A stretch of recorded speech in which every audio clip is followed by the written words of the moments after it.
Second topic వచ్చేసి రష్యాతో భారత్ దోస్తీకి సంబంధించి మనం మాట్లాడుకోబోతున్నాం. అసలు ఎలాంటి ఫలితాలు ఈ దోస్తీ అనేది ఇవ్వబోతోంది? ఇప్పుడు ఇవే ప్రశ్నలు ఎక్కువగా వినిపిస్తున్నాయి. ఎందుకంటే ఇటు రష్యా చూసుకున్నా అటు యుక్రెయిన్ వార్ తదనంతరం కూడా పరిణామాల్లో మాస్కోతో న్యూఢిల్లీ సంబంధాలపై ఆగ్రహంగా ఉన్నారు అటు అమెరికన్ ప్రెసిడెంట్ డొనాల్డ్ ట్రంప్. తారీఫ్లు బాగా పెంచేశారు కూడా ఆయన. ఆ తర్వాత రకరకాల పరిణామాల నేపథ్యంలో రష్యా అధ్యక్షుడు పుతిన్ భారత్ వచ్చి వెళ్లారు. త్వరలోనే అమెరికా అధ్యక్షుడు సైతం ఇండియాకు రాబోతున్నారు. మరి పుతిన్ ఇండియన్ టూర్ ఎఫెక్ట్ అమెరికాతో వాణిజ్య ఒప్పందంపై అసలు ఎలాంటి ప్రభావం చూపించబోతోందనేది ఇప్పుడు మేజర్ క్వశ్చన్. సుయస్ దీనికి సంబంధించి మాట్లాడదాం. సుయస్ సార్, దీనికి సంబంధించి మనం ఒకసారి చూసుకుంటే రష్యా అధ్యక్షుడు పుతిన్ భారత్ టూర్ అని ఎప్పుడైతే చెప్పారో అప్పటి నుండే దీని గురించి స్పెక్యులేషన్స్ ఎక్కువగా వినిపిస్తున్నాయి. సో ప్రెసెంట్ ఈ టూర్తో అమెరికాతో జరగబోతున్న ఏదైతే వాణిజ్య ఒప్పందాలు ఉన్నాయో వాటిపై ఎలాంటి ప్రభావం చూపించే అవకాశాలు ఉన్నాయనుకోవచ్చు సార్? అంటే సహజంగానే రష్యా చైనా ఫ్రెండ్షిప్ను ట్రంప్ అంగీకరించలేడు. ఎందుకంటే అమెరికా ఆధిపత్యాన్ని కోరుకునే ట్రంప్ ప్రపంచంలో మరే రెండు బలమైన దేశాలు ఏకం కావడాన్ని సహించలేడు. అందులో ఇటీవల షాంఘై కోఆపరేషన్ ఆర్గనైజేషన్ సమ్మిట్ సమయంలో ప్రైమ్ మినిస్టర్ మోడీ, జిన్పింగ్, పుటిన్లు కనబడితే గంగవెరలెత్తాడు. మామూలుగా రంకలేయలే ట్రంప్. సో చావండి, డెడ్ ఎకానమీస్ ఇండియా రష్యా, దూకండి సావండి అంటూ కామెంట్ చేశాడు. ఎందుకంటే ట్రంప్కు నచ్చేవాళ్ళు అసీం మునీర్లు, ట్రంప్కు నచ్చేవాళ్ళు సౌదీ యువరాజులు, ట్రంప్కు నచ్చేవాళ్ళు గతంలో టెర్రరిస్టులుగా ఉండి ఇప్పుడు దేశాధినేతలైన సిరియా అల్షరాలు. ట్రంప్కు నచ్చని వాళ్ళు ఎవరు అంటే డెమోక్రటిక్ ఎలక్టెడ్ లీడర్స్ నచ్చరు. జోరన్ మమ్దాని నచ్చరు. కానీ అల్ఖైదా టెర్రరిస్ట్ ఐసిస్తో సంబంధాలు ఉన్నాడని చెప్పి అమెరికాను ఆరోపించి అల్షరా నచ్చుతాడు. సో అసీం మునీర్ నచ్చుతాడు నరేంద్ర మోడీ కన్నా. సో అందువల్ల ట్రంప్ వైఖరి అది. అందువల్ల మీకు అమెరికా వైఖరి తన ఆధిపత్యానికి రిమోట్గా కూడా ప్రశ్నలు ఎదురు కాకూడదు అని. ఎందుకంటే Russia symbolises American hegemony. America ఆధిపత్యానికి ఒక ప్రశ్న రష్యా, అమెరికా ఆధిపత్యానికి ఒక ప్రశ్న చైనా. సో రష్యా చైనాలతో భారత్ కలవడాన్ని ఎలాగో అమెరికా ఆధిపత్యానికి బలాన్ని చేకూరినదిగా భావిస్తాడు కనుక అంగీకరించలేడు. అందుకే ఈ డబుల్ స్టాండర్డ్స్ కూడా రష్యా నుంచి మనకన్నా ఎక్కువ చైనాకు ఉంటుంది ఆయిల్, గ్యాస్, ఇతర సప్లై. మనం ఇరాన్, వెనిజులా నుంచి కొనడం లేదు అమెరికా ఒత్తిడితో, చైనా కొంటుంది. అయినా ట్రంప్ భారత్ పైన టార్గెట్ చేశాడంటే వారి హిపోక్రసీ, అమెరికన్ హిపోక్రసీ ఏంటో మనకు అర్థమవుతుంది. అందువల్ల ఇప్పుడు డెఫినెట్గా పుటిన్ మోడీ సమ్మిటు, భారతదేశం పుటిన్కి ఇచ్చిన గౌరవము, సో ఈ ఆప్టిక్స్ ఇవన్నీ కూడా ట్రంప్కు రుచించవు. కానీ ఆప్టిక్స్కు మాత్రమే అమెరికా తలకిందులు కాదు, కంటెంట్ ఏంటి అని. ఇప్పుడు ఉదాహరణకు రష్యాతో న్యూక్లియర్ ఎనర్జీలో సహకారాన్ని పెంచుకుంటామన్నారు. అదే సమయంలో గ్రౌండ్ మీద ఏం జరుగుతోంది? గ్రౌండ్ పైన రష్యా నుంచి ఆయిల్ ఇంపోర్ట్ తగ్గుతున్నాయి. మీకు రష్యాతో ఆయిల్ ఇంపోర్ట్ తగ్గుతున్నాయి. పుటిన్ వచ్చి ఇండియాలో అనొచ్చు uninterrupted oil supplies energy supplies ఉంటాయని. అందుకే జాగ్రత్తగా పుటిన్ ఆయిల్ అనలే, ఎనర్జీ అంటూ వచ్చాడు. Energy includes nuclear power also. So అందువల్ల ట్రంప్ కోరిన ఆయిల్ సప్లైస్ తగ్గుతున్నాయా పెరుగుతున్నాయా అది కావాలి ట్రంప్కు. తగ్గుతున్నాయి కదా, చలో తన లక్ష్యం నెరవేరింది కదా. ట్రంపే చెప్పాడు కదా ఇమీడియట్గా రష్యాతో డీలింగ్ చేసుకోవడం సాధ్యం కాదు, ఇండియాకు సమయం పడుతుందని. ట్రంప్ చెప్పినట్టే జరుగుతోంది కదా. సో అందువల్ల పుట్టిన చేయమన్నా ఇండియా మోడీ ఏమన్నా డజంట్ మ్యాటర్. అల్టిమేట్గా తాను కోరుకునేది ఏంటి? రష్యా నుంచి ఆయిల్ ఇండియా కొనడం తగ్గించుకోవాలని. అది జరుగుతోంది కదా ఆల్రెడీ. లాస్ట్ 2-3 మంత్స్లో మీరు చూడండి, ఎవరైతే తీయండి, it's on the downward slide. So రేపు భవిష్యత్తులో కూడా ఇంకా తగ్గుతాయని అంటున్నారు.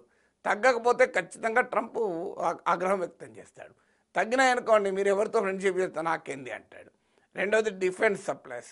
ఇండియా S-500 కొంటామని ముందుకు వస్తుంది, సుఖోయ్ 57 కొంటామని ముందుకు వస్తుంది. కానీ అదే సమయంలో రష్యా పైన ఆధారపడడం అనే తగ్గి అమెరికా నుంచి ఆయుధాలు కొనడం మొదలైంది కదా. ట్రంప్ కావాల్సింది అది కదా. సో ట్రంప్ ఏమీ అమాయకుడు కాదు కదా. ఇండియా రష్యన్ డిఫెన్స్ కోఆపరేషన్కు హిస్టరీ ఉంది. అది రేపు పొద్దున్న రష్యాను దూరం పెడుతుంది ఇండియా అని ట్రంప్ ఏమనుకోడు. ట్రంప్ లక్ష్యం ఏంటి? అమెరికా నుంచి మనం ఎక్కువగా డిఫెన్స్ సప్లైస్ కొనాలి. అది ఆల్రెడీ మనం కొనడానికి అంగీకరించని చర్చలు మొదలవుతున్నాయి. అలాగే అమెరికా నుంచి ఎనర్జీ సప్లైస్ కొనాలి, అది కూడా మొదలైంది. ఇటీవల LPG బయింగ్ పైన అగ్రిమెంట్ కుదిరింది.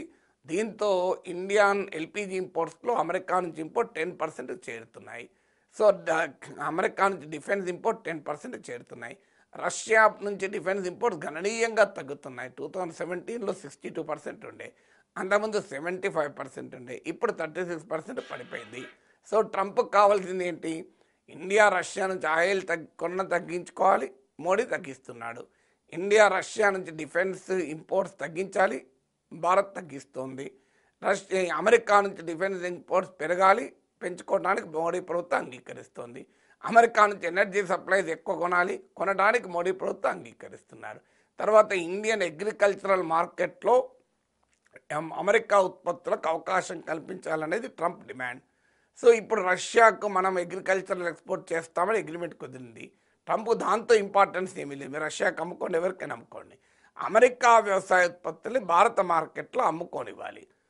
దానికి ఆల్రెడీ మన మోడీ ప్రభుత్వం అంగీకరించి కాటన్ పైన 11% డ్యూటీ ఎత్తివేశారు. మోడీ సొంత రాష్ట్రమైన గుజరాత్లో 7 పత్తి రైతులు చనిపోయారు, ధరలు పడిపోయి హారిబుల్ సిచ్యువేషన్ పైన. ఇవాళ ద హిందూలో మీరు ఒక ఫుల్ పేజ్ ఆర్టికల్ ఉంది కాటన్ ఫార్మర్స్ పైన, చూడండి. సో అందువల్ల క్లియర్గా కనబడుతుంది కదా, హిందూ సాటర్డే సప్లిమెంట్లో ఉంటుంది మీకు ఆపెడ్లో. సో అందువల్ల ఏం తెలియజేస్తుంది ఇది? ఇప్పుడు మన దగ్గర కూడా పేపర్లలో పతాక శీర్షికల్లో పేజ్ 1లో వస్తున్నాయి, పత్తి రైతులు విలువెల్లాడుతున్నారు. ఎందుకు విలువెల్లాడుతున్నారు? ట్రంప్కు మోడీ ఇచ్చిన కన్సెషన్ వల్ల 11% ఇంపోర్ట్ డ్యూటీని ఎత్తివేశారు డిసెంబర్ 31 వరకు. తర్వాత అవసరం కూడా ఉండదు, ఎందుకంటే అప్పటికి పత్తి రాదు మార్కెట్లోకి. పత్తి మార్కెట్లోకి వచ్చి డిసెంబర్ 31 లోపల అయిపోతుంది. అందువల్ల అప్పటిదాకా 11% తగ్గిస్తున్నారు. అంటే వాట్ ట్రంప్ వాంట్స్ ఈ మోడీ డెలివరింగ్ కదా. ఇప్పుడు హార్లీ డేవిడ్సన్, టెస్లాల పైన పన్నులు తగ్గించాలి, లగ్జరీ వెహికల్స్ పైన దాన్ని తగ్గించడానికి అంగీకరించాడు. సో ఇక వాట్ డస్ ట్రంప్ వాంట్? మీరు మోడీ పుటిన్తో ఫ్రెండ్షిప్ చేస్తే ఆయనకేంటి, ఇండియా రష్యాతో చేస్తే అభ్యంతరం ఏంటి? అవన్నీ ఆప్టిక్సే. తనకు కావాల్సింది అమెరికన్ ఇంట్రెస్ట్లు ప్రొటెక్ట్ అవుతున్నాయా లేదా అని. అమెరికన్ ఇంట్రెస్ట్లు ప్రొటెక్ట్ అయినంత కాలం అభ్యంతరం ఏమి ఉండదు కదా. ఆల్రెడీ బ్రిక్స్ కరెన్సీ అనే కాన్సెప్ట్ లేనే లేదు, డీడాలరైజేషన్ వైపు ఇండియా ఆలోచించడం లేదు అని మన ప్రభుత్వం ఆల్రెడీ చెప్పేసింది. సో అందువల్ల మీకు కావాల్సింది ఏంటి? ఇప్పుడు ఆపరేషన్ సింధూర్ నేనే ఆపాను అని ట్రంప్ అంటున్నాడు, ఆపాలి అన్నాడు. లేదు ట్రంప్కి సంబంధం లేదు, మేమే ఆపామన్నాడు. కారణం ఏదైనా ట్రంప్ కోరినట్లయితే ఆపరేషన్ సింధూర్ ఆగిపోయింది కదా. ట్రంప్ కోరినట్లు ఢిల్లీలో పేలుళ్ళు జరిగినా కూడా ఆపరేషన్ సింధూర్ ఆటోమేటిక్గా మొదలు కాలే కదా. So what Trump want? India Pakistan పైన అటాక్ చేయకూడదు, ఎందుకంటే పాకిస్తాన్ ట్రంప్కు ఫ్రెండు. అందువల్ల ఇండియా అటాక్ అది ఆల్రెడీ జరుగుతుంది కదా. నిన్నదాకా మనకి ఏం చెప్పారు? ఆపరేషన్ సింధూర్ ఫుల్ స్టాప్ కాదు, అది ఆన్ గోయింగ్ ప్రాసెస్. తీవ్రవాద దాడి జరిగిన మరుక్షణమే ఆపరేషన్ సింధూర్ కంటిన్యూ అవుతుంది అన్నారు. కంటిన్యూ అయిందా? ఢిల్లీ పేలుళ్ళు జరిగి ఎన్ని రోజులైంది? దానికి ఉన్న పాకిస్తాన్ కనెక్షన్ అందరికీ తెలుసు కదా. మరి తెలిసినా కూడా ఎందుకు ఆపరేషన్ సింధూర్ మొదలు కాలే? సో ట్రంప్ నేనే ఆపానని ట్రంప్ అంటున్నాడు, ఆపలేదని మన ప్రభుత్వం అంటుంది. ఎవరు ఆపారన్న సమస్య కాదు, ట్రంప్ కోరిందే అవుతుంది కదా. ట్రంప్ కోరినట్లు మనం ఆపరేషన్ సింధూర్ కంటిన్యూ చేయడం లేదు. ఢిల్లీలో తీవ్రవాద దాడి జరిగి 13 మంది చనిపోయినా మనమేమి ఆపరేషన్ సింధూర్ మొదలు పెట్టలేదు. ఇక ట్రంప్ కోరినన్ని అవుతున్నప్పుడు ఇక మన రష్యాతో ఒప్పందం పెట్టుకుంటే అంత అమాయకుడు కాదు. రష్యాతో రిలేషన్స్ రేపు పొద్దుట వరకు ఆగిపోతాయని అనుకునే అంత అమాయకుడు కాదు ట్రంప్. ట్రంప్ నోస్, ఎందుకంటే ఇండియాకు ఉండే రష్యాతో ఉండే ఫ్రెండ్షిప్ యొక్క ప్రాధాన్యత కూడా తెలుసు. అందువల్ల తన ఎజెండా వర్కౌట్ అవుతున్నంత కాలం జరుగుతుంది. మీరు చూస్తుండండి, ట్రంప్ కోరుతున్నవన్నీ వాణిజ్య ఒప్పందం కుదరక ముందే మోడీ ప్రభుత్వం వడ్డిస్తుంది. వడ్డించిన తర్వాత అప్పుడు ఒప్పందం కుదురుతుంది. ఆ ఒప్పందంలో ప్రత్యేకంగా అమెరికాకు రాయితీలు ఉండక కావాలంటే ఇండియాకు అనుకూలంగా ఒక 2 ఉంటాయి. చూడండి, ట్రంప్ను కూడా ఒప్పించిన మోడీ దాడికి ట్రంప్ తల వంచాడని చెప్పి మీడియా ద్వారా, సోషల్ మీడియా ద్వారా మంచి వాతావరణం క్రియేట్ చేస్తారు. వడ్డించాల్సిందన్నీ ముందే వడ్డించేస్తారు. ముందే వడ్డించి లాస్ట్కు అసలు ఒప్పందంలో ఏది ఉంచరు. అసలు ఒప్పందంలో ఏది కనిపించకుండా చేసే ఆలోచన చేస్తున్నట్టుగా కనబడుతోంది. దాంతో ట్రంప్కి కావాల్సింది జరుగుతుంది, మోడీకి కావాల్సింది జరుగుతుంది. ట్రంప్కి కావాల్సింది ఏంటి? తాను కోరుకునే కావాలి. మోడీకి కావాల్సింది ఏంటి? ట్రంప్కు లొంగినట్టు కనబడకూడదు. ఈ 2 జరుగుతుంది. ప్రాబ్లం ఏంటి? ఇంకా ట్రేడ్ డీల్ జరగలేదు. కానీ ఇప్పటివరకు నేను ఇచ్చిన ఇన్ని ఉదాహరణలు, ఎల్పిజి ఇంపోర్ట్స్ పెంచుకుంటున్నాం, డిఫెన్స్ ఇంపోర్ట్స్ పెంచుకుంటున్నాం, మీకు లగ్జరీ వెహికల్స్ పైన ట్యాక్స్ తగ్గించాం, కాటన్ ఇంపోర్ట్స్ పైన ఎక్స్పోర్ట్ డ్యూటీ తొలగించాం, ఇప్పుడు ఇవన్నీ మనం చేస్తున్నాం కదా. So we are delivering what Trump wants. అందువల్ల ట్రంప్కి అభ్యంతరం ఏముంటుంది?